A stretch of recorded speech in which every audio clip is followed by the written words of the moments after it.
Radhe Radhe viewers. Holi का त्यौहार सभी के घर पर बड़े ही धूमधाम से मनाया जा चुका है और अब सभी लोग बहुत ज़्यादा थक चुके हैं क्योंकि होली पर बहुत सारी मस्ती और धूम मचाई है। लेकिन होली के त्यौहार का जो कंप्लीशन है वो अभी हुआ है शीतला माता की पूजा के साथ। जी हाँ, जब तक बसौड़ा नहीं मनाया जाता है, शीतला माता की पूजा नहीं की जाती है, तब तक होली का त्यौहार कंप्लीट नहीं माना जाता है। उत्तर भारत में स्पेशली इस त्यौहार को बड़े ही धूमधाम से और चाव से मनाया जाता है क्योंकि ऐसा माना जाता है कि देवी की पूजा करने से हमारे बच्चे बीमारियों से, दुख दरिद्रता से बचे रहते हैं और सुख समृद्धि आती है। देवी जैसे कि आप पिक्चर में देख पा रहे हैं, शीतला माता के एक हाथ में झाड़ू, दूसरे में कलश है। कुछ पिक्चर्स में देखा गया है उनके हाथ में नीम की कुछ टहनियाँ भी होती हैं और ये गधे पर विराजमान हैं। ऐसा क्यों है, बिल्कुल आगे बताऊंगी। झाड़ू जो प्रतीक है वो है हमारे साफ सफाई का, शुद्धिकरण का, और जो जल है, कलश का जो जल है वो ठंडे जल का, शुद्ध पानी का प्रतीक है। और जो नीम की टहनियाँ हैं वो शुद्धिकरण का प्रतीक मानी जाती हैं, हमारे खून को साफ रखने में मदद करती हैं। तो बिल्कुल ये इस तरह से है। और गधे पर बैठी हैं वो किस लिए, वो उसके लिए मैं एक स्टोरी सुना रही हूँ, ध्यान से सुनिएगा। ये एक पौराणिक कथा है जिसकी वजह से शीतला माता की पूजा की जाती है बासी भोजन के साथ। तो ऐसा हुआ था, देवी भ्रमण के लिए निकली, ऐसे ही विचरण कर रही थी इधर उधर घूमते हुए, और वेशभूषा जो है साधारण इंसान की रखकर तो घूम रही थी। रास्ते में गांव में क्या हुआ, एक लेडी ने चावल बनाए थे और चावल का जो माड़ होता है, चावल का जो पानी होता है, वो ले जा करके बाहर की तरफ फेंका। जो बाहर फेंकने की वजह से तेजी से बाहर गिरा और देवी जब जा रही थी तो रास्ते में अचानक से उनके ऊपर गिर गया, जिससे उनको शरीर पर बहुत ज़्यादा जलन हो गई, घाव बन गए, छाला सा हो गया।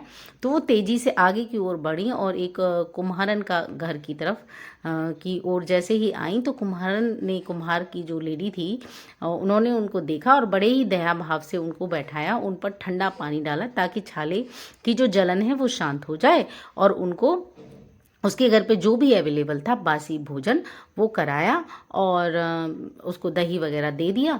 जो भी उसके घर पे था उसने बड़े ही सेवा भाव के साथ में देवी को दिया, जिससे देवी की वो जलन शांत हो गई और थोड़ा सा ठीक हो गई। तब उन्होंने उनको, कुम्हारन को वचन दिया कि आज से तुम्हारा जो काम में मदद करता है, वो गधे पर सारा सामान ले जाते हैं कुम्हार लोग, तो उनका जो वो है गधा, तो इसलिए वो उन्होंने कहा कि गधे पर बैठी हुई मेरे हाथ में झाड़ू या कलश है, ऐसे स्वरूप की शीतला माता के रूप में जो भी मेरी पूजा करेगा उसको कभी भी धन धान्य की कमी नहीं होने दूंगी, हमेशा समृद्धि से भरपूर रहेगा और उनके बच्चे हमेशा स्वस्थ बने रहेंगे। वैसे भी ये जो मौसम होता है, बदलाव का मौसम होता है, अभी सर्दियां बिल्कुल जा चुकी हैं और गर्मियां एकदम से शुरू हो गई हैं। ऐसे मौसम में बीमारियां फैलती हैं। पहले बहुत ज्यादा चेचक, खसरा, माता हो जाया करता था, जिसकी वजह से देवी की पूजा होती थी ताकि किसी को भी शरीर पर दानेदार कोई बीमारी ना हो, छाले वगैरह ना पड़े। माता, चेचक, खसरा तो अब नहीं होता है, लेकिन फिर भी मौसम के बदलाव से होने वाली बीमारियों से बचाव होता रहे, इसके लिए बहुत ज़रूरी है कि थोड़ी नीम की पत्तियां पानी में उबालें और उसको थोड़ा ठंडा कर लें और बड़े बकेट में, जिसमें भी आप नहा रहे हैं, उसमें मिक्स करके बच्चों को नहलाएं, खुद भी नहा सकते हैं। और झाड़ू मतलब कि बहुत अच्छे से साफ सफाई, शुद्धता बनाए रखें और जल भी शुद्ध पिएं ताकि बीमारियां ना फैलें। तो बिल्कुल से देवी माँ की पूजा करके कंप्लीशन कीजिए होली का और चैनल को सब्सक्राइब कीजिए।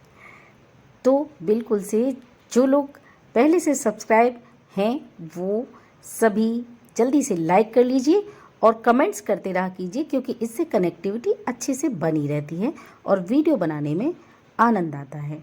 और आपके यहाँ त्यौहार किस तरह से मना, क्या हुआ, बिल्कुल से शेयर कीजिएगा। राधे राधे।